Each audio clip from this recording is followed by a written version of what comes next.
Hey, folks, welcome to a new episode of the Whiskey Ring podcast. Today, I'm going to a state that I visited a very long time ago in my personal life, but have not gotten to visit yet on the podcast, and that is Wyoming.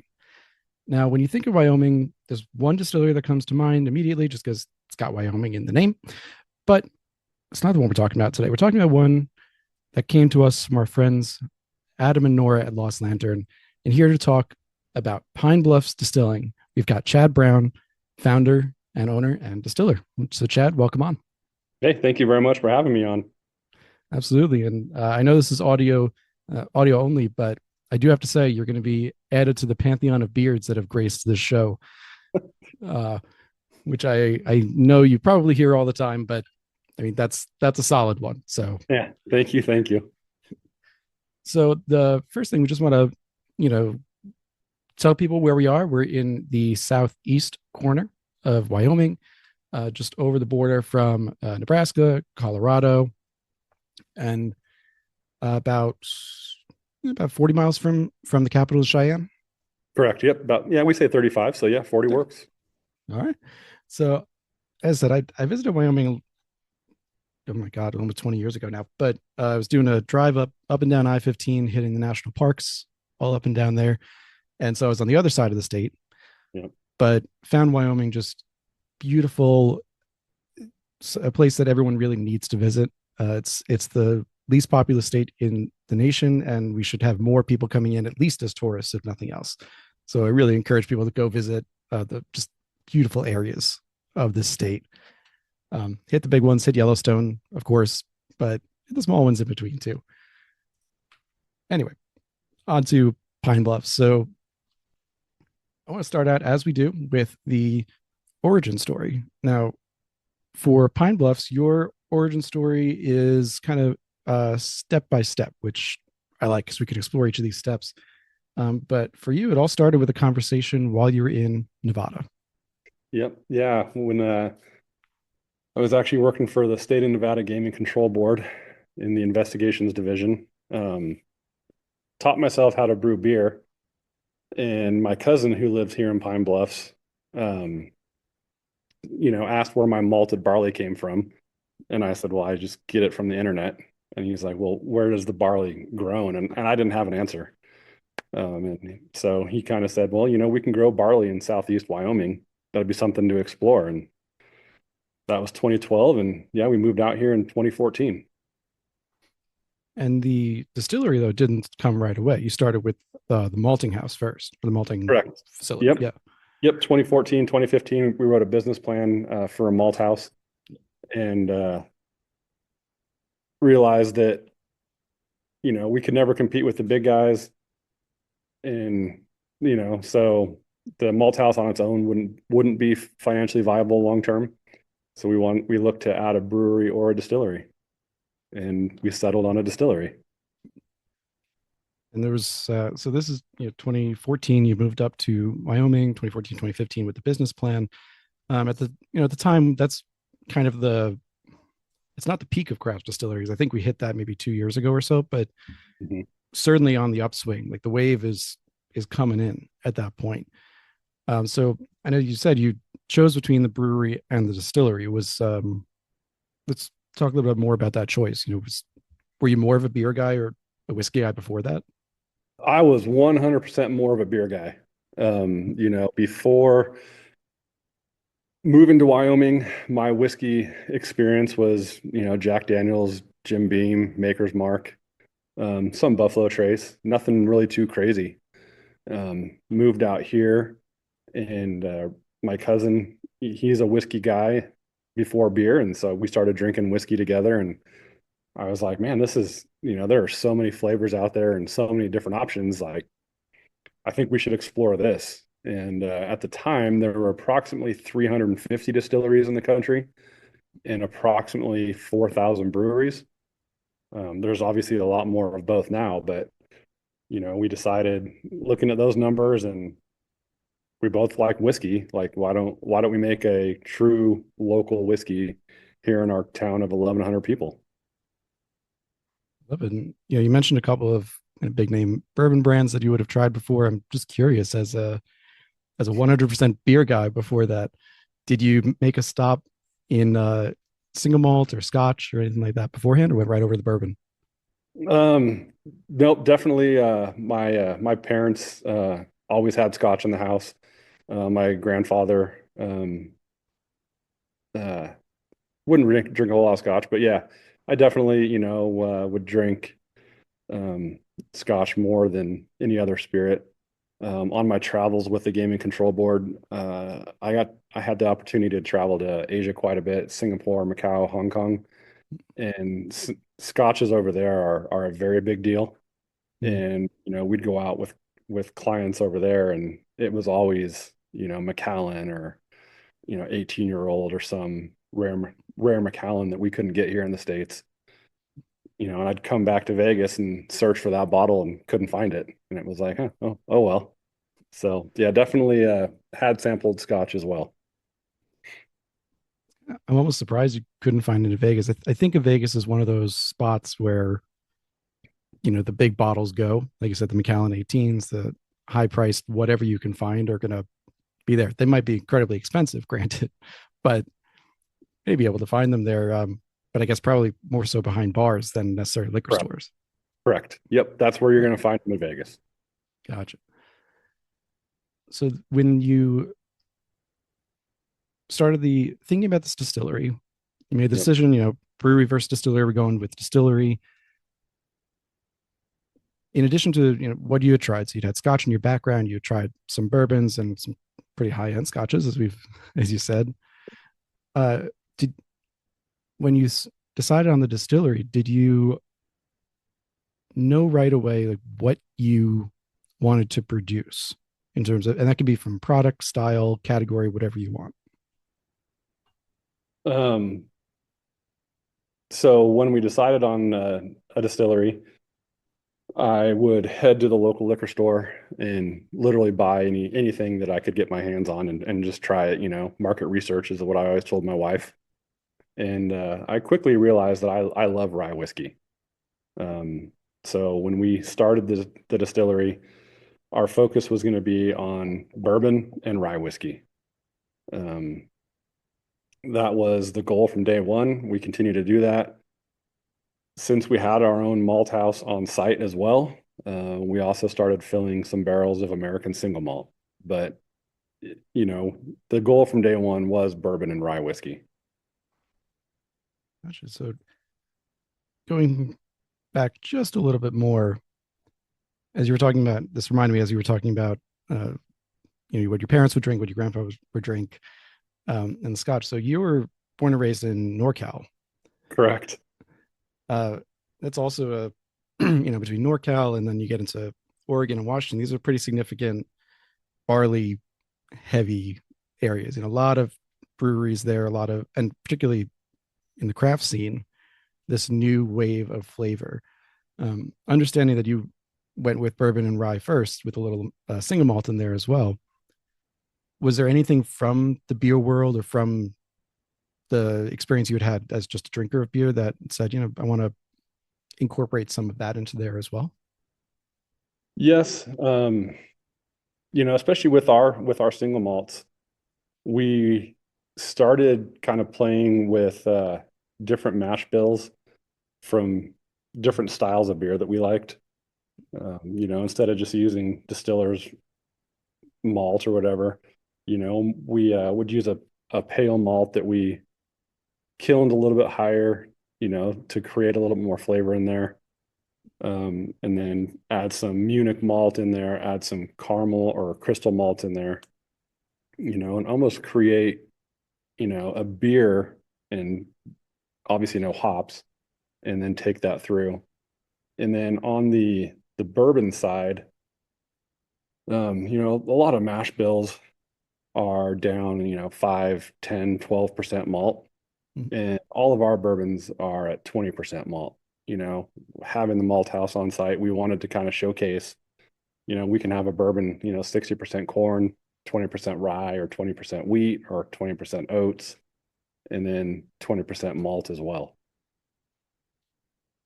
With the malt, and this usually I would ask it in the production side of things, but for the malt, it's 20%. That's as you point out, it's a good percentage of the mash bill. Yeah. And usually anything above 12, I ask this question: do you use it purely for flavor, or is it also for the enzymatic activity? We could probably get by with 12%, 12 or 15% for enzymes. So we were kind of going for flavor to differentiate our bourbon from the standard run-of-the-mill bourbon on the market. Gotcha. So then, do you have to supplement with any kind of added enzymes, or it just takes care of itself at that point? So when we mash in with our barley, we're targeting alpha.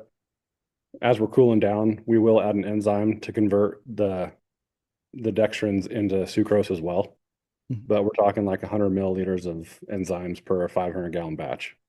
Right. So it's, yeah, a minuscule amount to, Correct. especially if you're targeting the alpha.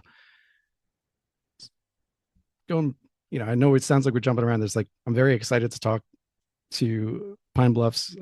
Anyone that's recommended by the folks over at Lost Lantern, excited to talk to. Yeah, I'm looking forward to seeing what they do with our stuff next year. Hey, me too. Me too. I have to check with them if we can even say that. I don't know. Yeah, sorry. But nah, it's fine. It's fine. No, but I agree. So you start the distillery, or you decide you're going to start the distillery. You had been brewing in Nevada, so you had, let's say, the first couple steps of the process Yep, already pretty in hand. But then you went to Moonshine University in Louisville for correct. a crash course. So I'm sure I've had a guest on who's gone to it, but I'm not sure I've asked the question. So what was that experience like? The experience was it was pretty amazing, really. They offered a optional day on Sunday, and I think that was for like planning and building. I can't remember honestly. It was 2015, not years ago. Wow. Yeah, But tell then me yeah, about it. Monday through Thursday, they brought in yeast experts, Dr. Pat Heiss from Wilderness Trail. Mm, They brought in Coopers. They brought in Kelvin Cooperage. Um, they had two, I want to say his Barton's former distiller was there, and someone else's former distiller kind of teaching the class. And it was really, interesting. I'd never run a still. Um, we got funding for this without running any equipment. So going there and seeing a still run in person, not behind a glass wall was pretty interesting. I think the whole team at Moonshine U did a great job of teaching, what this industry is about and challenges and benefits of being in the industry. and so it was really a crash course, it sounds like, but a clearly rewarding one. You not only learned what you learned in the course, but as far as I understand it, you still get your barrels from Kelvin. We still get our barrels from Kelvin, and we still get our yeast from Firm Solutions, which is the yeast business of Pat Heist. Yep. Right, right. Are you using their kind of go-to firm, or do you have a specific strain for you? Oh, I'd have to look. I think we're using like F. It ends in a 27, 927, 921, 9. Yeah, I'd have to look. But yeah, we aren't using just their run of the mill. Um, we kind of looked at their different flavor profiles and we were like, oh, that one looks different. You know, it's not their number one seller. Why don't we go with that one? And that's what everything but our vodka is made with that strain. So you're at Moonshine University in 2015. Uh, how soon were you talking with Pat and Shane about, these are the, talking with, sorry, let me rephrase that. How soon were you talking with them about the yeast? Um, let's see, we ordered our equipment in early 16 and it got here August or September of 17. So year, almost 2 years after I was out at Moonshine University, before we started, talking with Pat about yeast and ordering and stuff like that. Nice, nice. So Pat is a he is also an alum of the show. He was one of year one guests. So have to revisit with him at some point. This was before the Campari takeover, Wilderness Trail. This was a while ago.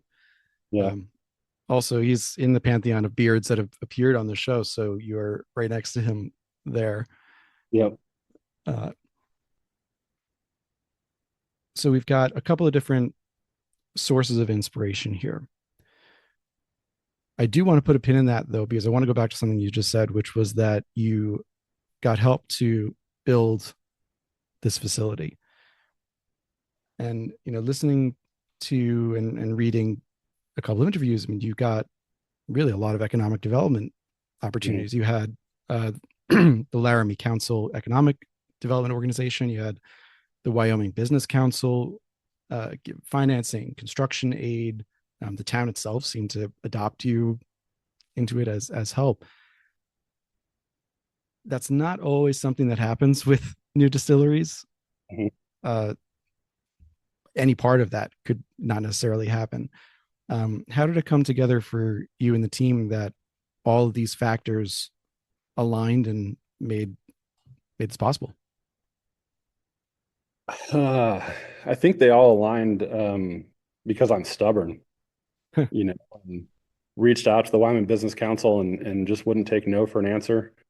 Um, Worked on our business plan and got it to a point where they were comfortable moving it forward for the construction of the building.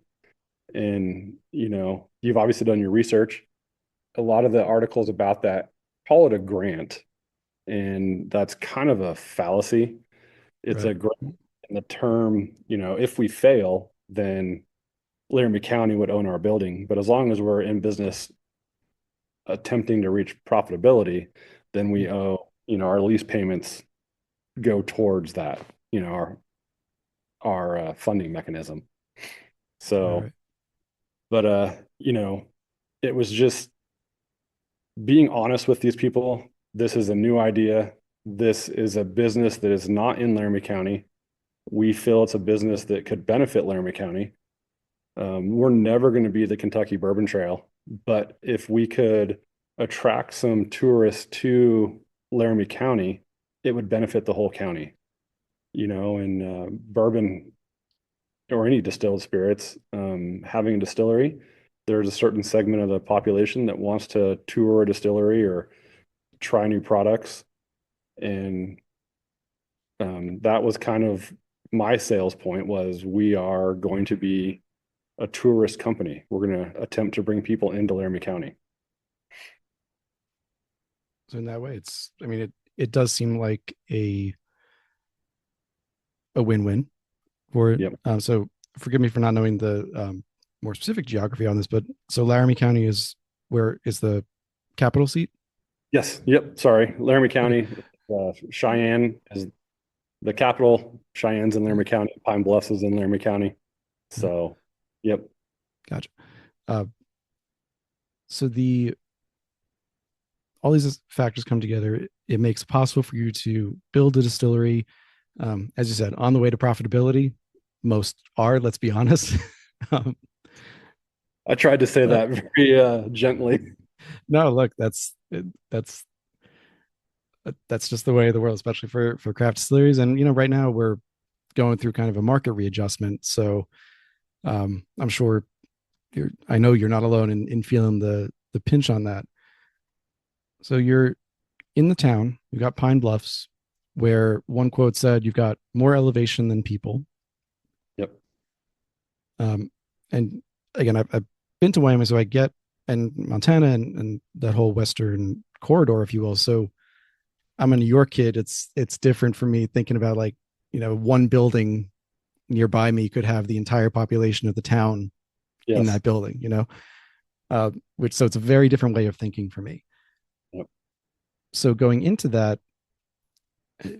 how I mean, it sounds like pretty early on you were thinking about how am I going to market this? How am I going to attract people to Hmm. come to Wyoming, come to Pine Bluffs, and derive some economic benefit from their visit?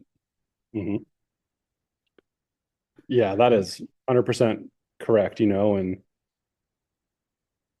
how are we going to do that? And so one of the things, I've got cousins out in California that make wine, and the wine world, the terroir of where the grape is grown is ever so important. Mhm. And so my cousin and I and my aunt came on board with the company as well. And we said, well, why don't we make it the terroir of Southeast Wyoming, and let's own it. The grain is grown this year. I think the farthest grain we bought from Laramie County was 15 miles, Wow. so let's make this the flavor of Wyoming, or at least Southeast Wyoming. I'd seen, yeah, that back at the Whiskey Wash in 2021, there was you were aiming for about 30 miles from the distillery. Then I think more recently, I'm trying to find where it was, maybe either 22 or 23, that it Yep. was 23 miles. And so now you're 15 miles. I mean, I mean, honestly, that's about as close as you're probably going to get. Um, for Absolutely. And it depends year by year of where the farmers that we work with, where they plant their crops, Sure. so because they're all rotating their fields. So next year it's probably going to go back to that 23 to 25, but still not too bad. No, not at all. I mean, I don't know what the exact definitions are here of what local is. I think of this is a side note, but I always think about this. There was a Chipotle ad a couple of years ago where they were hyping up some, local ingredients or whatever. And if you read the fine print at the bottom of the ad, it said local is defined as like within 300 miles of the processing facility. And I was like, it's pushing it a little bit, but 23 miles, 25 miles sounds a lot better. 15 even more so. Yeah. Um, so let's take that tangent with the farmers as well. I mean, so obviously you have a pretty good relationship with the farmers around you. Hmm. Uh, in terms of, I'm trying to think, like, often we think about maybe family farms or smaller farms, but you can also be talking about much larger farms, particularly in this area of the country. What kind of scale are we talking about when you're saying that these farms are going to rotate and plant here or there? All of the farmers that we have relationships with are all family-owned farms. Um, One of them um, was founded in 1887, which is 3 years older than the state of Wyoming. So we're talking fifth and sixth generation farms. Another one, our rye grower, they're over 100 years old as well. And then our corn grower, I was asking him a couple weeks ago, and he thinks he's fourth generation farming in this area. So So, they know the area. They know what they're they know what they're talking about over there. yeah. With the that leads to the next question then, which for me is going to be let's go into that terroir. What does southeastern Wyoming look like? And just before you answer that, you said also you were planning to grow barley there. I'm guessing by the way that it's turned out, you've been able to do so successfully nearby. So yeah, what is the terroir, if you will, or the area environment like of Southeast Wyoming? So we're a high desert. We're right at a mile high. We've got limestone soil, um, or limestone underground, whatever. So, and then during the summer, we've got hot days, cool nights, which is great for growing small cereal grains, wheat, rye, oats, you name it, barley. Um, we have really good water. Um, all of our water comes out of the Ogallala Aquifer for our irrigation. Um, no, it's a great place to grow small cereal grains. Corn in this area is getting better and better. The yields just keep getting better, and the test weight, is big for us. And test weight this year was phenomenal, or for our farmer was phenomenal.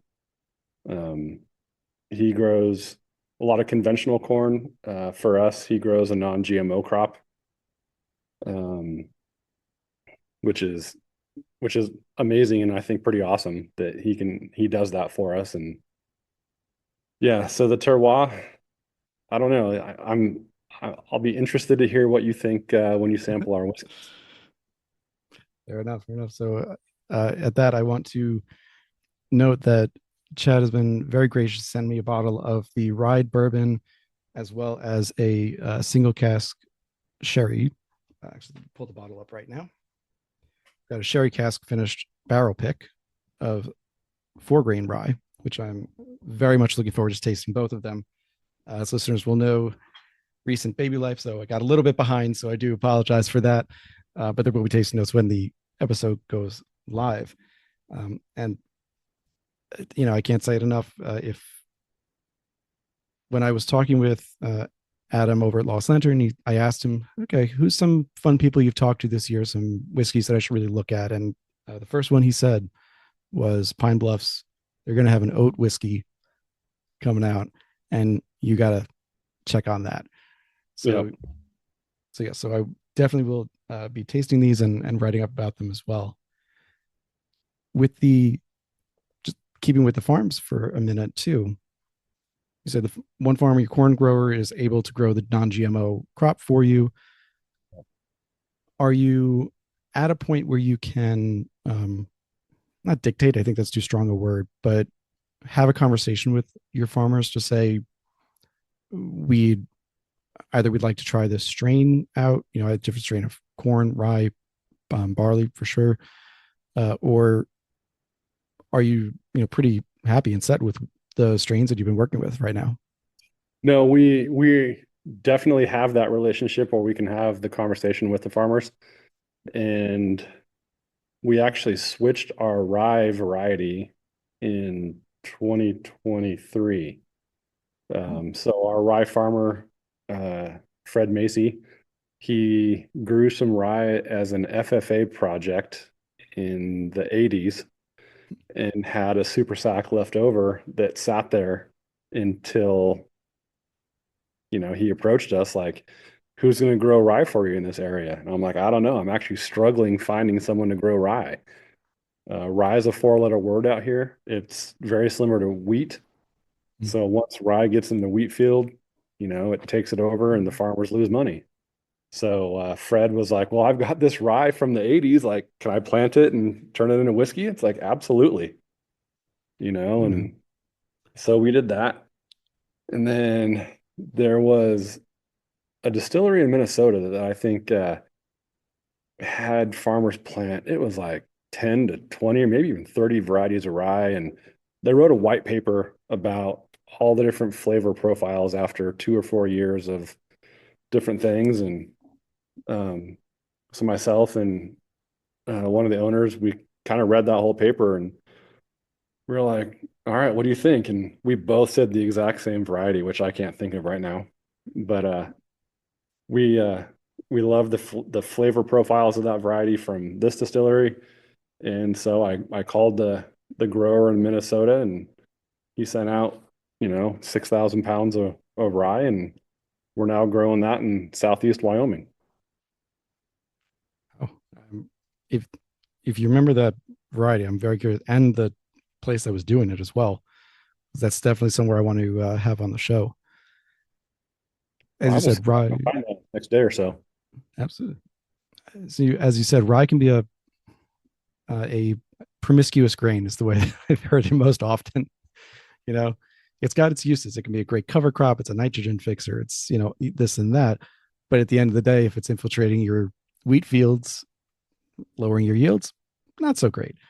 Yeah. And in an area of the high desert, I'm assuming you probably have some pretty good winds going around at that point. So lots of opportunities for cross pollination and get into the Hmm. fields. So it sounds like you can grow rye. Like the ability to grow rye is there. That's not the problem. It's more just, can you grow rye and not have it take over the other crops that you're trying to get out of Correct. there?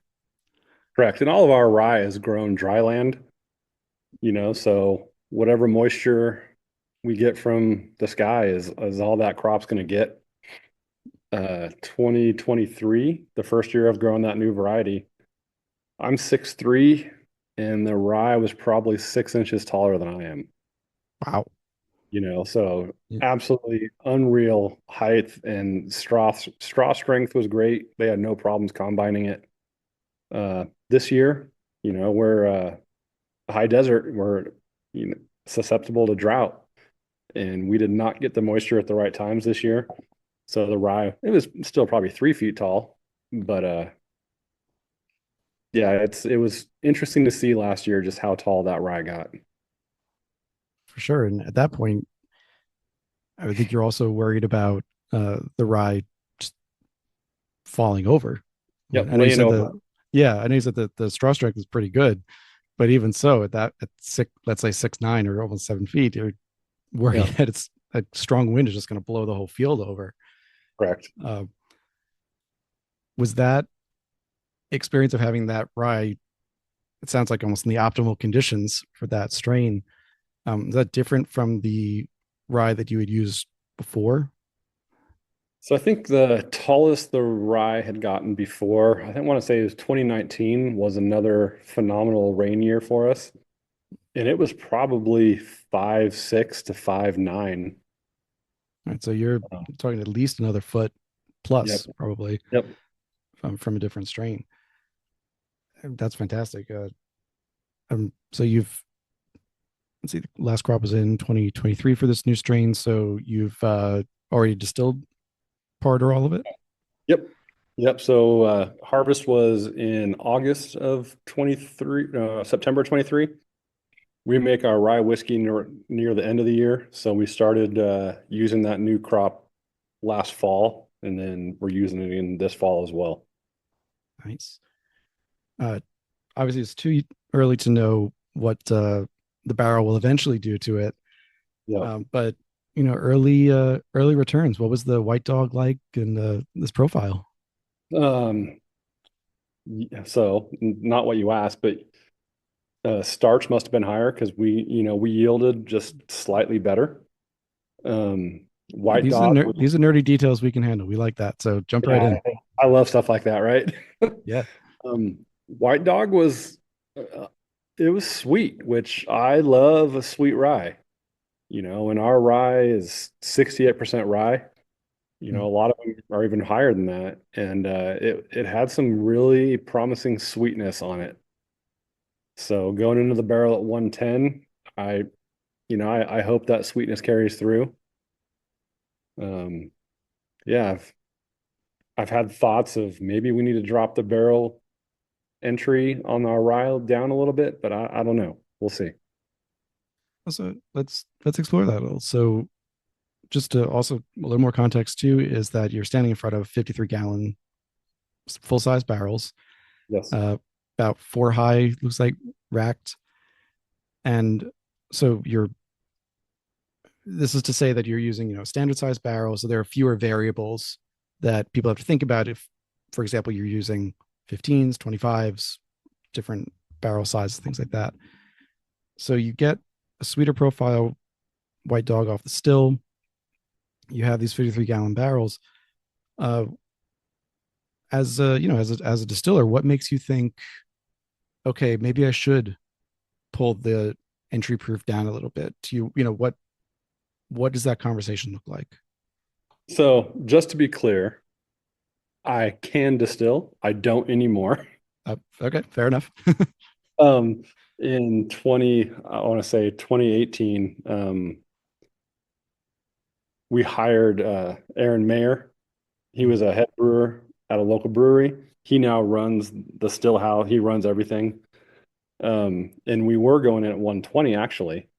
And he went to either an AXA conference or an ADI conference and came back and he was like, Chad, like, I think we should be going in lower. I'm like, where should we be going in? He's like, 110, and why? And he's like, well, we're going to pull different flavor profiles out of the barrel at 110 versus 120. And this summer, um, I was, reading because I love the industry. I think it's fascinating. I read that there's distillers going in at 100 now to pull even different flavor profiles out. Mhm. And I think the lower proof you go in, I believe I'm saying this right. Like you're gonna keep that sweeter side going. So I'm curious to see if we did go from 110 to 105 with say 20 barrels and see what happens and see if any of those barrels at 5, 6 years old, if they top out at 112, 113 proof, it's going to be a phenomenal drinking bourbon. But how's it going to taste compared to 110 entry that's now sitting at 119 proof? And Sure. what different flavors are we going to have? Sure.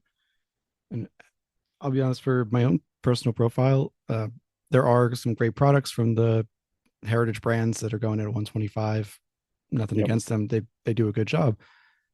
I have found over the years though, for American whiskeys, I'm liking the lower entry proofs. Mhm. It's escaping my mind at the moment who is going in at about 100. I know someone is, but I know Peerless, Michter's are going in at 103, something like that. So, and you're right. They tend to be a little bit sweeter, a little softer rye. I think actually your mash bill is close to Peerless. It's not the same, but I think On the they're actually rye closer bourbon. on the rye bourbon. Yes, I'm sorry. So, but yes, going in at that lower proof, it definitely does allow for more of the wood sugar extraction Mhm. because just more water in there, and it's those are water soluble, not alcohol soluble. So you're going to get a lot more out of the wood. Uh, Besides making your accountant very nervous, though, there's also the problem of that means lower yield eventually. So obviously you want to try it out. If it makes a great product or even a better product, fantastic. But you do obviously have to think about that. So how how far are you willing to go with the experimentation at this time? I would think we'll probably do in 2025, we'll probably do 10 barrels each of our wheated bourbon, rye bourbon, and straight rye at a lower proof and let them sit and see what happens. Awesome, I love it. You can have So, your own version of the DNA series. yeah, so not many barrels, but they might make great blenders with something else that would just be super fun. Sure, and you'll have plenty of nerds like me, wanting to grab a plane and jump over there and try it because that's the exciting stuff. Like you said, you if you love the industry, you love the nerdy stuff. Yep. These are the things you want to try out. Some people try the yeast, which is great. Some people try barrels, mash bill, different right. There's so many things to try. Uh, Yep. you seem like someone, and this is the first time we're meeting face to face. We spoke over the phone, and I've heard you talk, but it's first time face to face. You seem like someone who's just very excited about what they do and thinking about this. I am. And sorry, you jumped Yeah, yeah, back earlier. Can I jump back as well? yeah. Of course. So, inspiration, right? That's what it was. Mm, Um, yes. when I was working in Nevada and it was take your daughter to work day, Mm, and so I brought my oldest daughter and as a casino investigator in, the investigative division, whatever, I brought her to work and it was awesome. And I sat her next to me at my computer all day. And I got home and I told my wife that night, and I'm like, I'm not making anything. I'm making casinos where I'm making the applicants safer, but I'm not making anything with my hands, and that lit a fire under me that has carried all the way through. And, now that daughter, she's 18 years old, and um her barrel's right over here, and it's 6.5 years old. And when she turns 21, we're gonna crack that thing open and have her a heck of a 21st birthday party.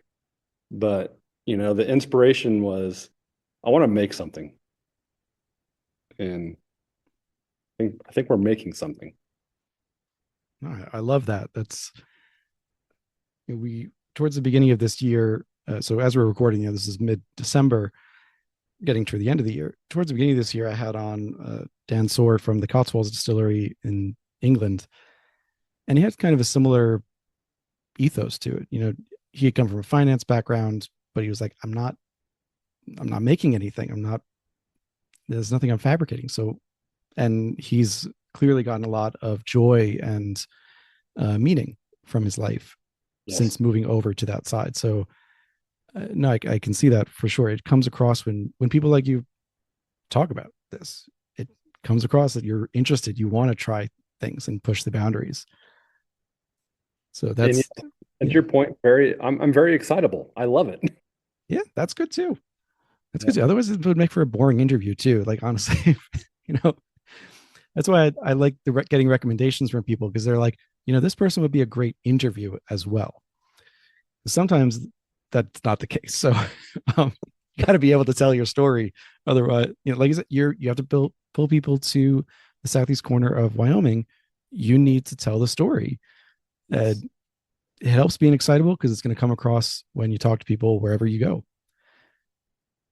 With that, actually, that's a good segue into a mission, if you will, and reputation. So both are very important. It seems to Pine Bluff. They should be important to everybody, but they are stated as important to Mhm. you in Pine Bluffs. One is to be on a mission to change the perception that bourbon is only made in Kentucky, and then forging your own trail with no whiskey heritage in your family. And then on the other hand, building a reputation. You tell your history, own mistakes, no excuses, and learn from them. The I want to hit the first one first, being this, forging your own trail with no whiskey heritage. There's also the concept of Wyoming as a state with distilling heritage, and there's not, as far as I could tell with the research, it's not a ton of distilling history Correct. out there. Um, so when, again, jumping back to when you were thinking about starting, like, were there any other distilleries or producers in Wyoming or the surrounding states that you went to say, hey, what's it like to create a distillery that's kind of far away from a metro center that's not in Kentucky or Tennessee? Yep. Yeah. So we went down to Leopold Brothers Mm, down in Denver. Took a tour there, and Todd Leopold actually gave the tour, which was great. And just nice. kind of could pepper him with some questions. And I mean, there's no way he remembers me, but it was a fun way to kind of learn about what they're doing and just to see the passion that he had. It was like, man, I want that passion too. Mm, In Wyoming, we went to Backwards Distilling in Casper, mm, and Jackson Hole still works in just south of Jackson, Wyoming. They had opened right before our Backwards opened 3 years before we did, and Jackson Hole was probably a year, 2 years before us. And just learning from them, what are the challenges to opening a distillery in Wyoming? The As you said, the least populated state in the nation. mm. I'm thinking of, and this is where my research failed. Honestly, I was trying to look for this and kind of hit a wall, which was, did you, or the distilleries that you named that came before you, did you have to get any kind of legislation changed to be able to distill? We did not. Um, we no, thankfully, and I want to say Wyoming whiskey and Backwards, especially amber at Backwards, kind of got the legislation changed. So moving here from Las Vegas, where pre-bourbon boom, we could walk in and buy a bottle of Buffalo Trace at a 7-Eleven. So when we moved out here and we started, talking about this, the locals were like, "Ah, that crazy bearded guy is going to open a distillery." What he doesn't realize is liquor licenses are set by population. And so our town of 1100 has 3 liquor licenses where we can sell bottles. And so that I heard that and I was like, "Oh my gosh, this is not good." Like if we're going to open a distillery and we don't have the opportunity to sell bottles on site, that's going to be a challenge. So I scheduled a meeting with the head of compliance at the Wyoming Liquor Division, Tom Montoya. Walked in, and my youngest daughter, Sadie, she went everywhere with me. My wife had a part-time job, so she was like 2.5, 3 years old, maybe 4. She went everywhere with me. She came to this meeting and Tom fed her candy and whatever. But it was great. Like I explained my business plan to Tom, and he was like, Chad, don't worry. He was like, the legislature has carved out a separate license for distilleries. And that's where I'm saying Wyoming whiskey or backwards or both of them had this change where if we have a federal license to distill, a DSP, Mm. then we are entitled to a satellite location where we can make cocktails and sell bottles. That's fantastic. And not limited to three liquor licenses. That's still boggling my mind. Is that so? That would include on premise and retail. So what we can do in Wyoming is if you have a full retail, you can do on off. Ah, So like okay. our bowling alley here in town, they've got a full retail. So you can go in there and grab beer, have a cocktail, or you can carry a bottle or a 12 pack away. All right. So it's a three, which is obviously quite limiting, but there's also a little bit more flexibility than you Correct. necessarily get. So Correct. no, it's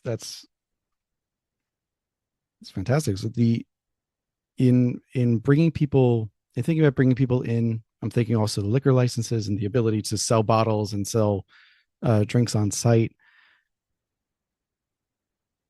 How I'm trying to think if you answered this already.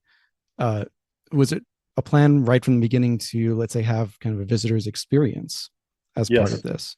100%. Yeah. So what does that look like? There's someone comes to the distillery and gets a tour. What does that look like for consumer? For a consumer, so when they walk in, 2021, so when we built our building, it was very, you can't really see it, but we're a pre-engineered metal building, pretty bland. 2021, we redid our whole tasting room to make it on brand. So we've got a concrete bar, we've got chairs, we've got branding everywhere, merchandise. So when customers walk in, they know they're at Pine Bluffs Distilling. They can sample products, they can buy a flight, they can buy cocktails. When we give the tour, um, we show them the whole thing. You know, we walk into our grain cleaning room. This is where we clean our grain. You know, our grain cleaner has screens to clean corn, wheat, rye, and barley. You know, so we walk through that. From there, we'll go over to the still.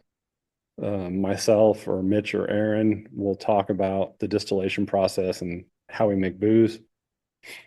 Um, we'll come back into the barrel room where I'm at right now, Mhm. and then we'll even show them our super fancy manual bottling line, you know, where it's a 6 head filler and hand cork, hand label, hand shrink wrap, and hand write our batch number or barrel number on there.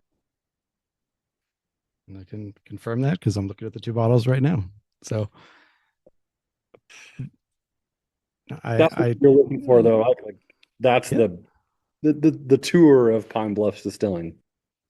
that's it doesn't have to be like a 2 3 hour long thing. It can be.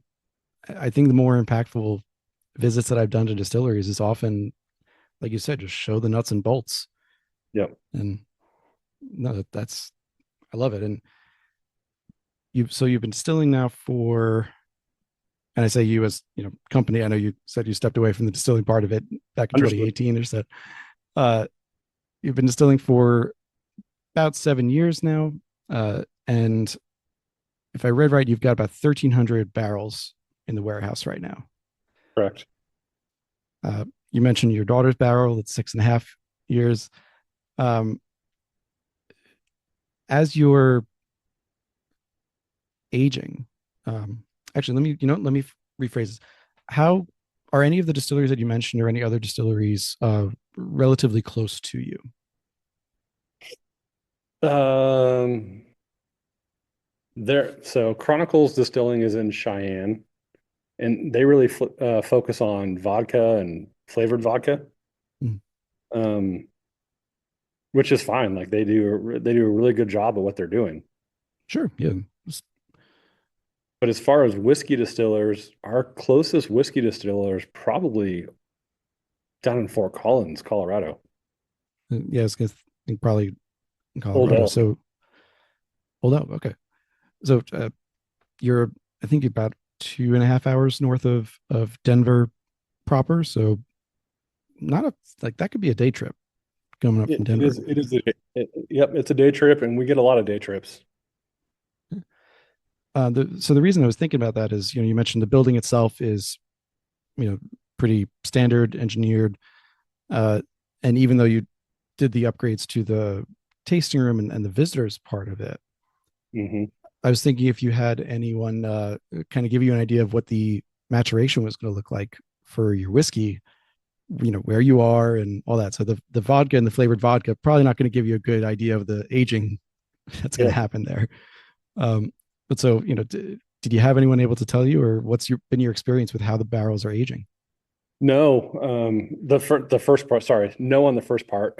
I probably should have reached out to like Stranahan's or Old Elk or Laws or any of those guys on the Front Range because we're all very similar elevation. What we've experienced after 4 years, the most we've gotten out of a barrel is 39.53 gallons, and our smallest barrel dump was like 32. So we're definitely seeing a pretty good angel share. Mm. Yeah, I would love to humidify my building, but it doesn't really work well in cold climates. As I could see. Yeah, that must be a pretty significant angel share. Even Yes. after, I know the first year is kind of a wash because you always get more the first year lost. But Yep. that sounds like you're getting. I'm just doing back of the envelope in my head math here, like 10%, 8 to 10%, something like that Every year. Correct. every year. Uh, which is that's a lot, especially for, again, we're talking about a craft distillery that's, you're not pumping out thousands of gallons and thousands of barrels a year. So it's Yep. even more reason why your accountant's probably like, don't lower the proof, don't lower the entry proof. Uh, Yes. uh, Look, it's something that everyone has to think of. So just putting it out there. One other thing with the humidifying is actually an interesting tie in to the next topic that I had for you, which was that you haven't mentioned it yet, but sustainability is something that you take very seriously, Mhm. particularly with water. Um, Being a high desert, as you said, sometimes you get the rains, sometimes you don't. And for me, I think anytime you can pick out a year where you had the better rains, that means you don't get a lot of it. So, put it that way. So, uh, you do water recycling. So instead of discharging it, you're capturing, and you only had to fill. Well, instead of me reading, I'll let you tell about your water recapturing and what you do with there. Yeah, I'm just curious, like, where did you find this? Like, that, Uh, that's that great research. was that one in particular was Cowboy State Daily Uh, earlier this Jimmy. year. Yes, Yep. Yeah. So moving here from Las Vegas, which also a desert. sure.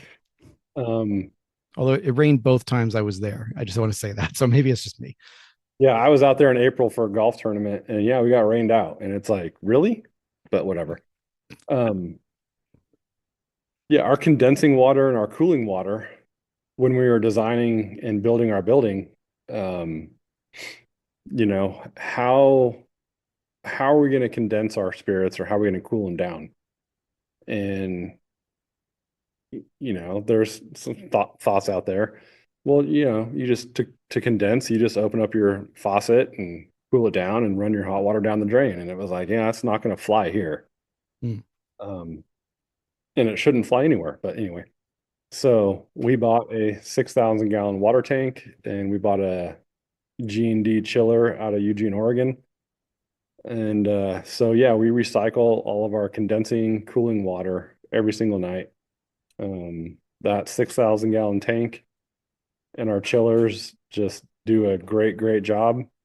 And we've filled it twice. And the only reason we filled it The second time was you're talking about age of whiskey. I'm going to jump back now. Mm. So we got our equipment in 17. We started doing test barrels in 18. Um, 2019, our vapor barrier in our building kind of failed. So all of our insulation up top waterlogged. So we had to Right. shut down for like 6, 8 months in 2019. Oof. So we really say we started distilling in 2020. But while we were shut down for those 6, 8 months, we drained that 6,000 gallon tank. We refilled it in October, November of 2019. We keep treating it and we haven't had to touch it since then. So, So our water usage in November was 23,000 gallons, which for a business is not bad at all. for a distillery, that's literally drops in a bucket for a distillery of any size. Uh, no, for sure. I heard that, and I thank you for the additional story there because I was thinking it's not like the 6,000 gallons, you're drawing it down and then have to refill it. It's, you know, cycling through. Yep. But having to shut down, for 6 to 8 months in 2019, and then right after that, you've got a nationwide shutdown for a while. Must have been a fairly harrowing experience. 100%. Yep. But yeah, we made sanitizer with our own ethanol for a bit. Then we found an ethanol producer in Nebraska that we were buying ethanol from. And then we partnered with great people to supply the glycerin and hydrogen peroxide. And we probably pumped out 10 to 15,000 gallons of sanitizer out of here in 2020, which is crazy to think about looking back now. I know. And we, in a way, we almost skipped over like the equipment that you're doing that on. So I'm just going to take a stab at this from pictures that I've seen of the facility. You've got Yeah. what looks like a jacketed pot still, Yes. um, somewhere between 250, 500 gallons. Didn't look super big. With two. One picture I saw 2 columns of different heights. Another I saw 3 columns. I think it's 3 columns. Um, Two. We Okay. sold them. We sold a column. Okay. So, all right. So faking me out there a little bit. Okay. So you got a pot still with 2 columns of different heights. One for whiskey and flavored things, and one for cleaning for vodka and gin. Correct. Correct. Just vodka. And then we run Just all of vodka. our Okay. gin through a fancy 13-gallon still. 13 gallons. Yeah, all of our gin is produced on a 13-gallon still.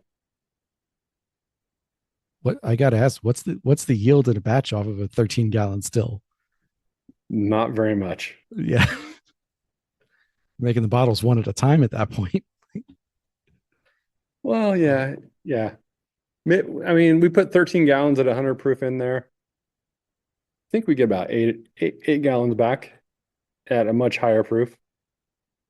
Okay. All right. So I figure maybe 20, 25, 30 Yeah. on there. Still, and this gin in particular was, gin is something it's like a side hobby. Just I like it because it often tells the story of a place much Mhm. quicker than you could with a whiskey.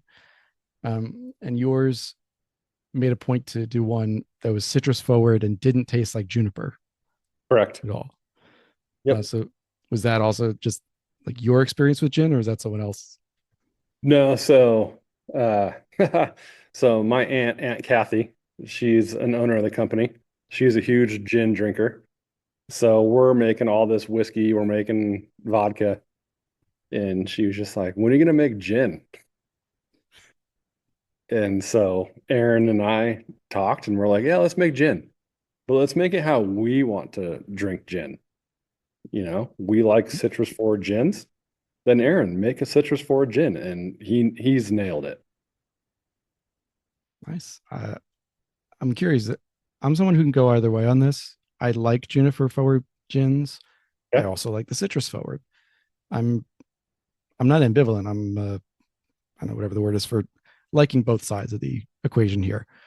But certainly the lower juniper, the I've often heard it described as not tasting like a pine tree or a Christmas tree.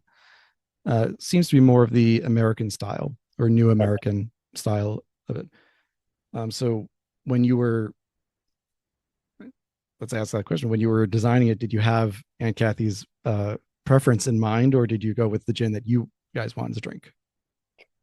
We went at it with the gin that we would like to drink. There you go. Okay. And I mean, if you like gin, we can get a couple bottles heading your way. I'd definitely try it. I really do like the gins. Speaking of, I have to, you know what? That reminds me, I have to add non-whiskey spirits to my best of lists, which are going to be coming out very shortly. And gin's got to be on there because I've had a Definitely. couple of real bangers this year. And the one that you're making me think of right now from St. George, their citrus forward gin, where they're using, I think, 17 botanicals, but several different varieties of orange in particular. Hmm. So that to me sounds like I'd love to do a side by side of those. I love the citrus forward without Yeah. it being an outright like lemon gin or orange gin. No, it's a gin that has orange flavorings or has citrus notes in there. So Well, I I'll also send a bottle of our barrel aged gin out to you. love that too. That is an underrated category. Yep. So in 2019, we made 16 barrels of a 5 grain whiskey. Mm. Sorry, we're way off tangent now. No, go. We're this is fairly normal for us. So go for it. So yeah, we made 16 barrels of a 5 grain whiskey, Mm. 20% of each grain, corn, wheat, rye, barley, oats. Mm. And we have released one barrel every year, starting at year one. Once we harvest that barrel, we fill it with gin, let it sit for 18 to 20 months, and bottle that as well. So so the gin specifically is going to be only the 5 grain barrels. The barrel aged gin, yes. Yeah, that's fascinating too. I no, I love that. I'm sorry, something just flashed up in my mind. You said before you have this is a very small point, but it just came back to me, which was that you have the screens to filter for you said four of the grains, but oats was not one of them. Correct. We buy our oats cleaned already.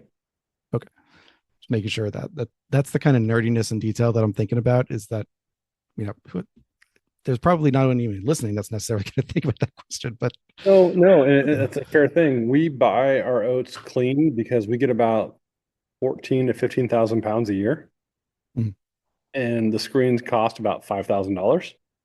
so it's not worth it at that point. It's Not yeah, worth it.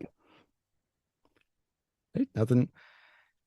That's the thing. It's still working with local grains. Yep. There's that's the biggest thing. It's the locality of it. Which you mentioned the 5 grains that you put into that whiskey you distilled in 2019. Back in 2018, this is also going to be a deep cut. At the time, you were encouraging rye farming both through Pine Bluffs, but also through Wyoming Malting Sister Company. But you were also trying to encourage triticale. Yeah. How did that go? Or how's that gone? It's still in barrels. Hey, We've got, you got enough to we, distill then. oh yeah, we Yeah. same farmer as rye, Fred Macy. Mm. He drew a bunch of triticale. And do you know what triticale is? Hybrid of rye and wheat, right? Yes. Yep. I remember more from the Latin than I do from the greats. Perfect. Yeah. Yeah. So I think we only have 16 barrels of pure triticale whiskey or 100% triticale. Eight from one year, eight from another. The white dog was not good. Hmm, interesting. Um, after a year in the barrel, it was not good. So we're gonna see what happens. Yeah, fair enough. Not everything works. I've Honestly, I've tried a few whiskeys made. I don't think I've tried any that are 100%. And I feel like from what you're saying, that might be for good reason. But I've tried a few, and they've kind of been. It's just such a different flavor. I think you're just not used to it. Like we're used to tasting corn, rye, barley. Correct. Even the wheat is, the wheat and the oats. Those are fairly underused as their own ingredients. So when you add something like triticale in there, so how? So when did you distill those 2 years? I want to say we distilled them late 19 and then in 20. So they're all in Kelvin barrels. Hmm. All right, so they're 4 or 5 ish Yeah. years old. So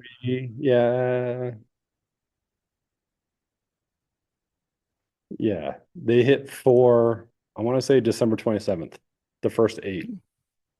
Okay, so yeah, it's one of those things. I'm really, and this, like you said, owning, telling your history, no excuses. I feel like you're gonna obviously you want it to work because at the end of the day, it's going to be a product. Hopefully, people can taste it. But if it gets to a certain point, it doesn't. You can still say, "Look, we tried 100% Triticale whiskey. Correct. And it's Didn't work." But all malted triticale too. Can't hmm. even speak. Now that is a difficult grain to say. I get where the name comes from. It's a portmanteau of the two Latin names, but everyone's, is it Triticale? Is it Triticale? So we can go Yeah. down to, and that's without having whiskey involved, which we all do. Um, I haven't yet tonight, but I'm sure I will later, and I'm still going to be trying to pronounce that wrong. Um, let's see. So I'm trying to think of just, in the last 15, 20 minutes, what else I want to hit on here. Cause We also that's the have thing. bourbon with triticale in it. All right, let's talk a little bit more about the product lines that you guys have. So as I haven't tried them yet, but I've got the rye bourbon and the sherry cask rye, but Yep. bourbon with triticale in there. Yep. And we also have a bourbon with oats on the way. Yes, and that I have to say that is the one. No, actually, I'm not sure if that's the one that Adam was talking about. Adam was talking about the oat whiskey. Right. So that's the 64 oat 36 malt, right? Correct. And So that, go yeah. back to like my brewing days, right? Home Mm, brewer, not brewing days, but home brewer. mm, Like when you can experiment. And I thought it'd be really cool when we started this company.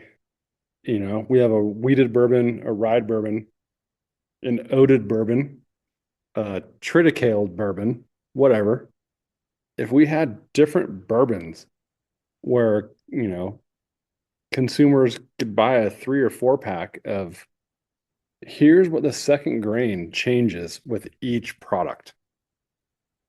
I think it could be really a fun experiment. absolutely. Like, something none of the big guys are doing. And No.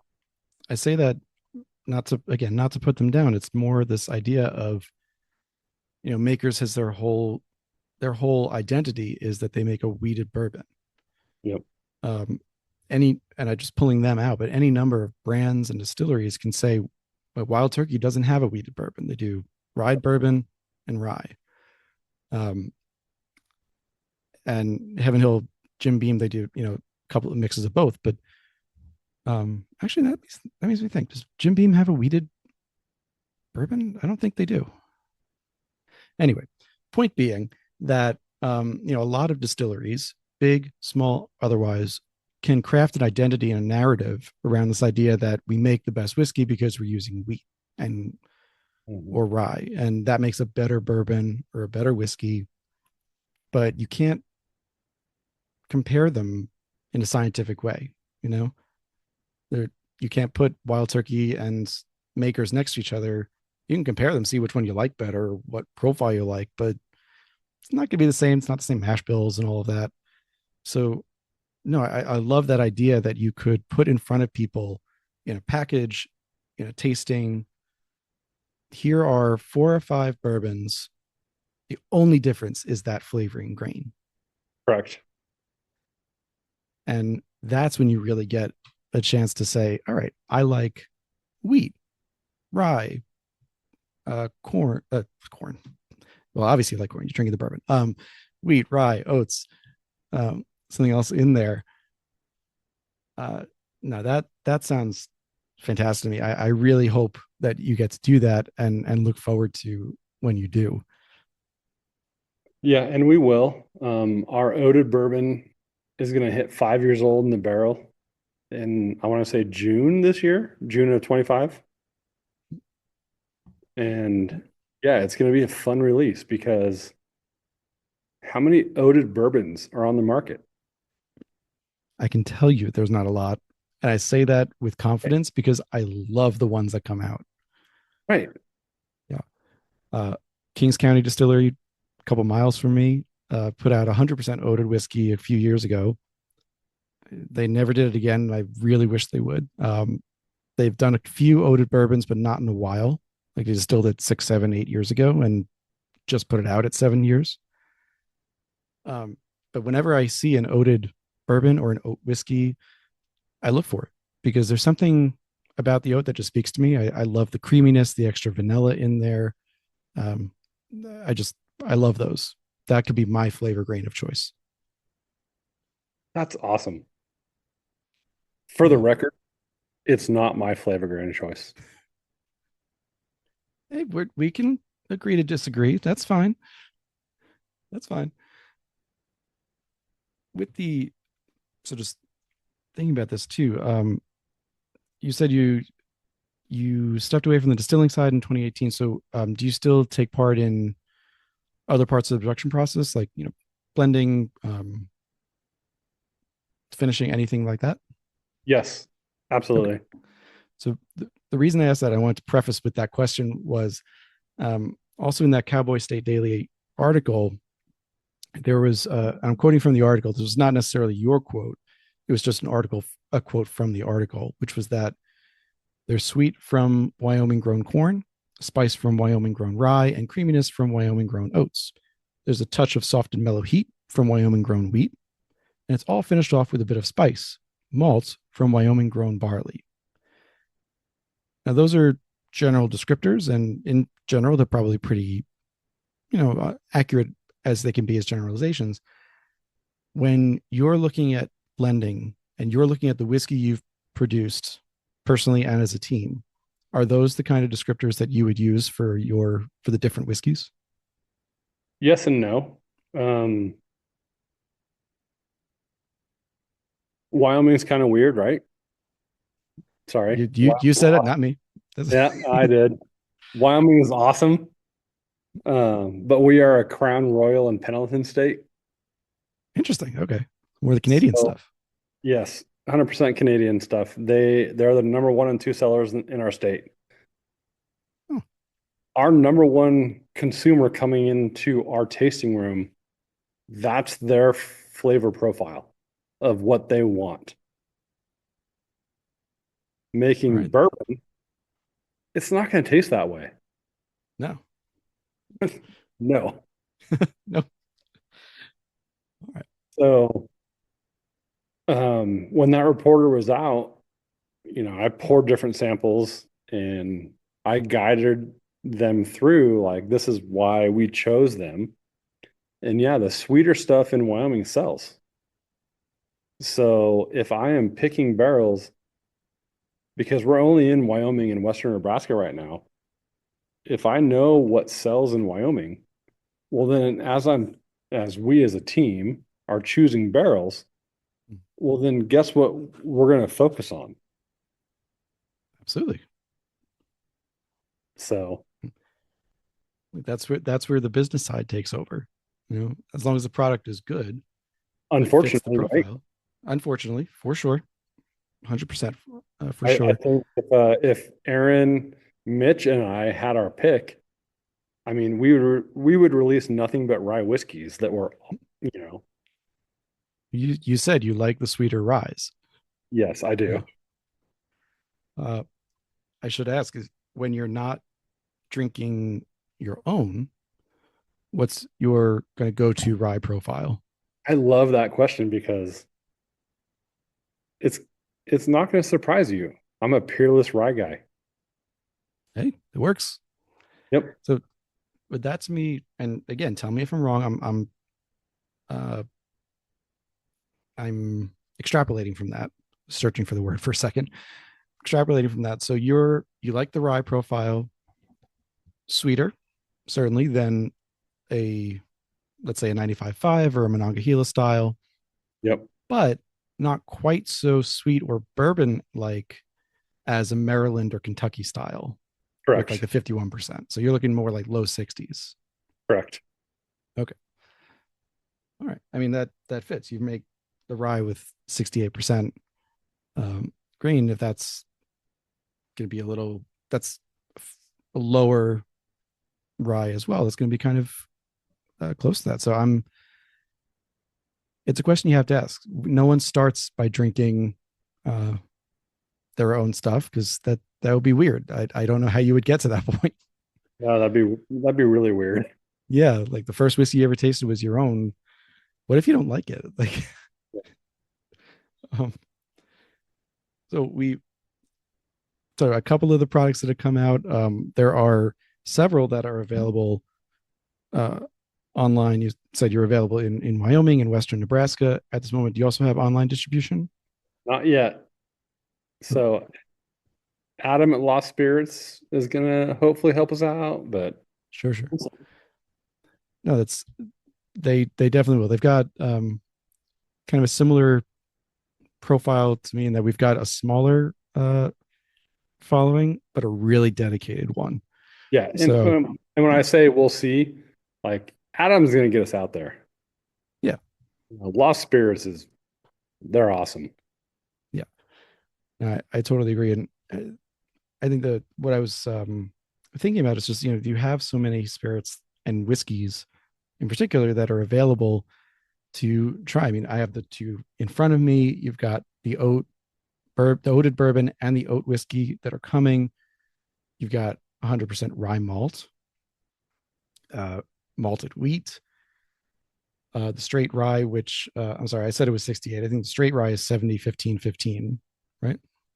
No, you're right. It's actually 68, It was 68. 14, 14, and then four oats.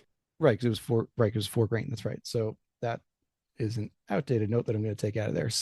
Um, so the straight rye at 68, 14, 14. The, what else did I miss? The oat, the 5 grain, of course. We said Yep. earlier with the 20% of each Every August. every August. So there's a lot to explore here. And the bourbon, which was 60, 20, 20. There's a lot to explore. There's a lot to taste. And I, I, I really do hope that Adam and Nora help get your name out there more so that people come, people taste, and try these different things. It's a fun experience to be able to do that. Um, this is another really nerdy grain question that's just going to pop in there, which is that I have it here. You had your wheat is malted white wheat. Correct. It So was. it was okay. So the reason I asked, normally wheat in the industry is, I'm generalizing, but it tends to be either hard or soft red winter wheat. Correct. But you were using the white wheat and malted white wheat at that. So what was it like, and what did you change? So what changed is 2023, our barrel room was growing. Mhm. So we actually don't malt anymore, unfortunately, as of April 23. The distillery kind of took over the malt house. So now we are using unmalted white wheat. Gotcha. It's I can see that being a positive and negative. Like obviously, you have a flavor profile that's you want to use, and you're growing, which is always a positive thing to be growing and filling up a barrel house. But I also know there aren't a lot of distilleries that have their own malting facilities. Correct. There's maybe a dozen in the States right now. So it is sad to lose that part of it, but having had all the years of experience with malting, I trust you guys to know who's malting your grain and trust them to do it right.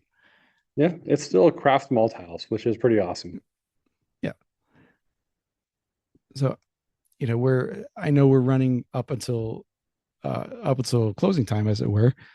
Um, so there's so many more things that we could talk about. I'm sure we'll have you back on after Lost Lantern gets that barrel out or that product out, so we can loop you all in together. Um, I did want to give you a few minutes at the end to talk about one other thing that's not whiskey related, which is the philanthropy. So, from what I've seen, philanthropy is very important to you guys. And if you're wondering where I found that one out, that was from Canvas Rebel. Uh, so you do a corgi derby, which I want to go to. I think should be televised. You fundraise for meals during the holiday Good, dude. season. You've donated over 50 orgs each year in either cash or products. So what um it sounds a little facetious to say, what makes you want to give back, but where does that aspect come from for you? Where it comes from for me is I'm from a small town in Northern California. I moved to a smaller town in Wyoming, and community is nothing but people giving back to each other. And I want to grow the community. Like, I would love my business to grow. It's going to grow, right? Hopefully. Mhm. But if we can all support each other, it's just so much more fun growing together. So, like the Corgi Derby, I think we raised $6,000 or $7,000 last year to give to Nice. the animal shelter. Like, it's a fun day. Who doesn't you tell me someone who doesn't like a corgi, just period, right there, like doesn't like a corgi or doesn't like them running in a derby, and we're talking a fun derby. They're not like going on a greyhound track here, but Now, we're talking 40-yard dash. right, 40-yard dash here. No rabbits were harmed. Like, that just sounds like a fun day. It is, and it's a great day. I think last year we had about 400 people. 2 years ago, the weather was better. We had about 600. Yep, I keep sending emails to ESPN like, hey, like we should be a qualifier for the National Corgi Derby. We need ESPN 8, the Ocho. We need the Ocho. We need the Ocho. On that note, uh, like I said, so much more to talk about, but I'm really thrilled that we could have this conversation. Chad, thank you so much for coming on, talking about Wyoming, talking about Pine Bluffs Distilling, uh, finishing off with a Corgi Derby of all things. It's been just a pleasure to talk to you. Hang on with me for a sec after we finish recording. Sounds good. This has been another episode of the Whiskey Ring Podcast. Thank you all for listening. Listen to the end roll to hear where you can find everything. There will also be links in the show notes to follow and subscribe to Pine Bluffs so you know when their products are coming out, especially like I will be looking for the oated bourbon and the oat whiskey. Thanks everyone for listening. I'll see you all next week.